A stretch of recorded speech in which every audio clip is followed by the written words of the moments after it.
হ্যাঁ, তো মাত্রই ফিরলাম শাকিব খানের এবারের ঈদের দ্বিতীয় মুভি, নাম হচ্ছে অন্তরাত্মা। ভাবলাম এটা নিয়ে একটু কথা বলি। তো অন্তরাত্মা এই মুভিটা দেখতে আমার অনেক কষ্ট হয়েছে। এটা রিজনটা হচ্ছে মুভিটা কোথাও পাওয়া যাচ্ছিল না। স্টার সিনেপ্লেক্সের প্রত্যেকটা শাখায় দেখলাম, একটাতেও নাই ভাই। ঈদের সম্ভবত হাইয়েস্ট হচ্ছে ঈদের দিন চলছে, ঈদের দিন চলার পরে হচ্ছে নামায় ফেলছে। তারপর বহু কষ্টে হচ্ছে যমুনা ব্লকবাস্টারে গিয়ে দেখতে হয়েছে মুভিটা। ভাই এটাই স্বাভাবিক ছিল যে স্টার সিনেপ্লেক্স থেকে যে নামায় ফেলবে এটা আমি মোটামুটি জানতাম, আগে থেকে আমি ধারণা করছিলাম। বাট একদিন পরে যে নামায় ফেলবে এটা আমি ভাবি নাই। যাই হোক, এই মুভিটা ভাই রে ভাই, আমি আমি বুঝলাম না যে কেমনে কি হলো। ধাপ করে তারা হচ্ছে ঘোষণা দিচ্ছে যে এবার ঈদে শাকিব খানের আরো একটা মুভি আসতেছে, নাম হচ্ছে অন্তরাত্মা। এবং ধাপ করে তারা টিজার ড্রপ করে দিছে, ধাপ করে তারা ট্রেলার ড্রপ করে দিছে, ধাপ করে তারা গান ড্রপ করে দিছে।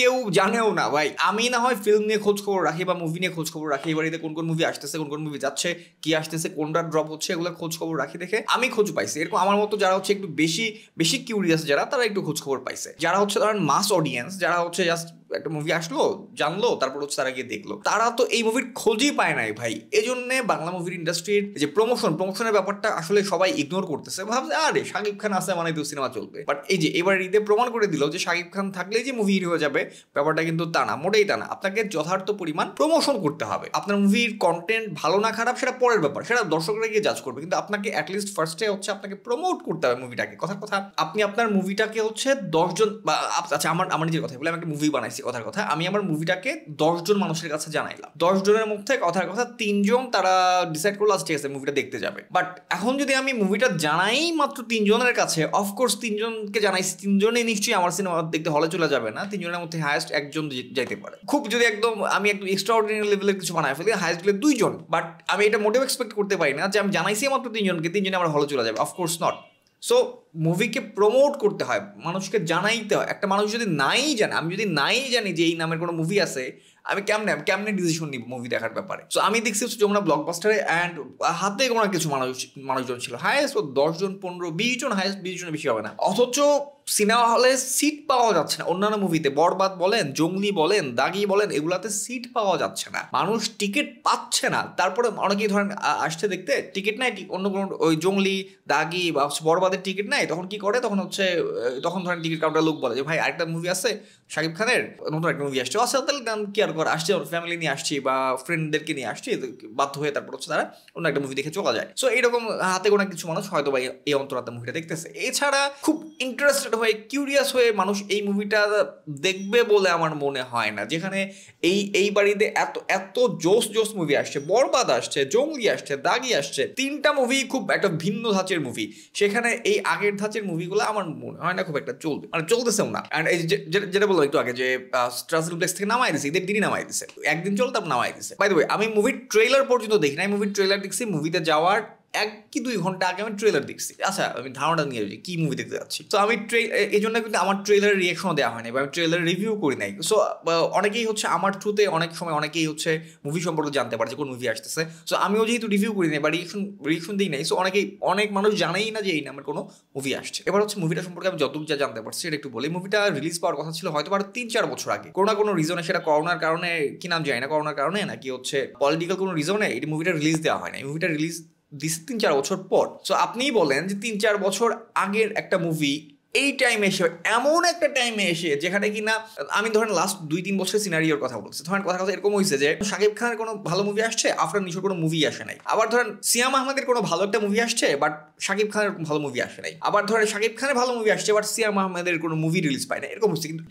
এইবার 3 জনই কিন্তু মুভি উপহার দিচ্ছে, এবং যেই মুভিগুলো নিয়ে আলোচনা হচ্ছে, কেমন করলো সেটা দর্শকরা বলবে, বাট এই মুভিগুলো নিয়ে আলোচনা হচ্ছে এবং একটু ডিফারেন্ট ধাঁচের মুভি মানুষ পাচ্ছে। কিন্তু এই টাইমে এসে সেই 3-4 বছর আগের মুভি চলবে না, এটা স্বাভাবিক।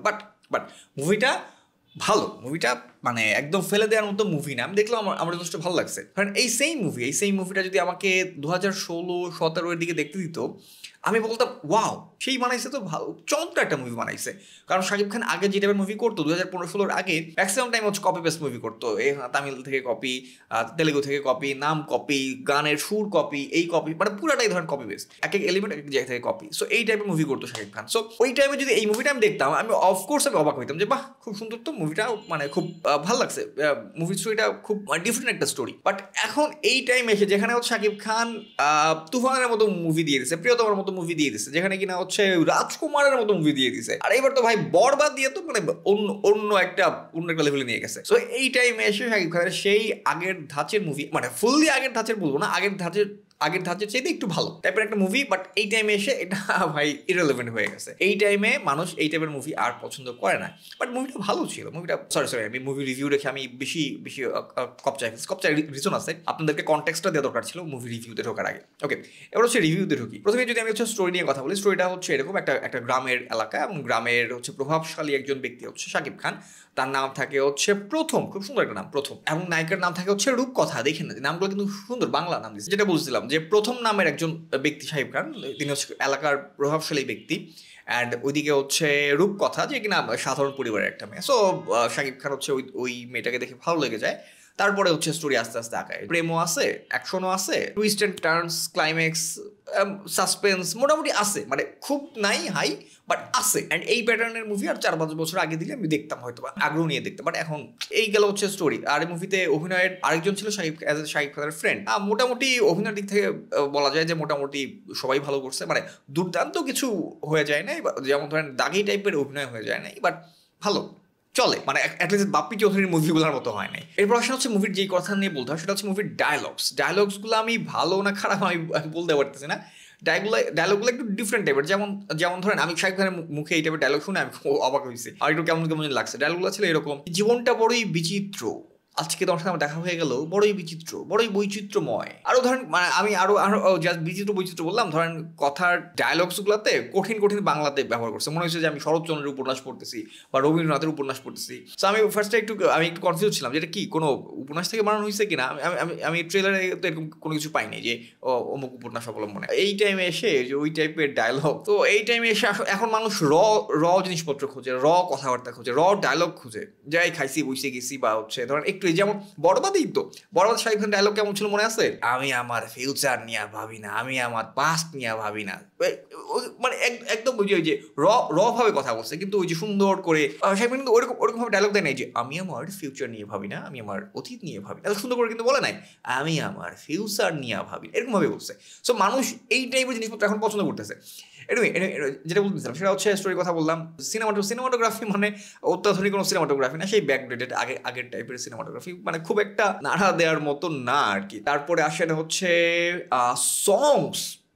সংসগুলো গুড ভালো লাগছে, শুনতে আমার ভালো লাগছে। রোমান্টিক সংস ছিল, মানে খুব ভালো লাগছে, এবং মানাইছেও ভালো শাকিব খানের সাথে দর্শনার। এই মুভিটা 4-5 বছর আগে রিলিজ হলে দর্শনা অনেককে নিয়ে অনেক মাতামাতি হইতো, যেটা হয়তো এখন হচ্ছে না বা হবেও না, কারণ মাতামাতি জায়গাটা এদিকে পাল নিয়ে নিয়েছে অলরেডি। ব্যাকগ্রাউন্ড মিউজিকে খুব আধুনিক কিছু পাই না, ওই আগের টাইপের ব্যাকগ্রাউন্ড মিউজিক। আচ্ছা, এই মুভিটার ডিরেক্টর হচ্ছে ওয়াজেদ আলী সুমন, এবং ওনার প্রিভিয়াস কিছু কাজের নাম যদি আমি বলি: কি দারুণ দেখতে, আজব প্রেম, পাগলা দেওয়ানা, কালার প্যালেট হচ্ছে সেই আগের ধাঁচের আমি বলি সেটা হচ্ছে ওই যে 2008 or 10 নাকি 12, 2012-তে পসিবলি, হ্যাঁ সরি 8 না, 2012-তে যখন যে ভালোবাসার রং নামের একটা মুভি আসছিল জাজ মাল্টিমিডিয়ার, তখন হচ্ছে একটা রেভলিউশন টাইপের হয়েছিল। কারণ হচ্ছে আগে সিনেমা হলগুলোতে আগের যে মানে স্ক্রিন ছিল ওগুলো দেখতে খুব বাজে লাগতো। জাজ মাল্টিমিডিয়া হচ্ছে আধুনিক স্ক্রিন নিয়ে আসছিল। সো ওই আধুনিক স্ক্রিন আসার পর যে টাইপের কালার প্যালেট ছিল না, যে ধরেন ওই যে সেই ভালোবাসার রং, তারপর বাপ্পি চৌধুরী এবং মাহিয়া মাহির বেশ কিছু টানা আর একটা মুভি আসছিল ওই কালার টাইপের, সে মানে বহু মানে এই টাইমে এই টাইপের মুভিগুলোর সাথে এটা কোনোভাবেই যায় না। সো এই ছিল হচ্ছে অল ওভার আমার কথা। আমি বলতেছি না মুভিটা ব্যাড, অফকোর্স না, মুভিটা খুব ভালো একটা মুভি শাকিব খানের। আপনি যদি আগের মুভিসগুলোর সাথে কম্পেয়ার করেন, ইটস গুড মুভি। অনেকের হয়তো দেখে ভালোও লাগতে পারে, আমি নট শিওর। আর সেই একটা কথাই বলবো যে প্রমোশন নিয়ে আসলে বাংলা মুভি ইন্ডাস্ট্রির লোকজনের ভাবা উচিত। এইবারে মুভি যে আলোচনায় আসছে সেটা কিন্তু প্রমোশনের চাইতে ফ্যানদের মাতামাতির জন্য আলোচনায় আসছে। ওই যে শাকিব খানের যে মুভি বরবাদ, আমিও মাতামাতি করছি, আরো শাকিব খানের ফ্যান বেস যারা আছে তারাও মাতামাতি করছে, এই জন্য কিন্তু এই মুভিটা আলোচনায় আসছে। বাট যদি এরকম অলওয়েজ তারা ভেবে নেয় যে হচ্ছে শাকিব খান থাকলে মুভি হিট হয়ে যাবে, এটা কিন্তু না। সো প্রপার প্রমোশন আসলে করতে হবে। এটা আসলে যত কুইক মানুষ বুঝবে, বাংলাদেশের মুভি ইন্ডাস্ট্রির মানুষ বুঝবে, ততই আমাদের জন্য বেটার, ততই হচ্ছে সবার জন্য বেটার। যাই হোক, এই ছিল আমার কথাবার্তা। সবাই গুড বাই।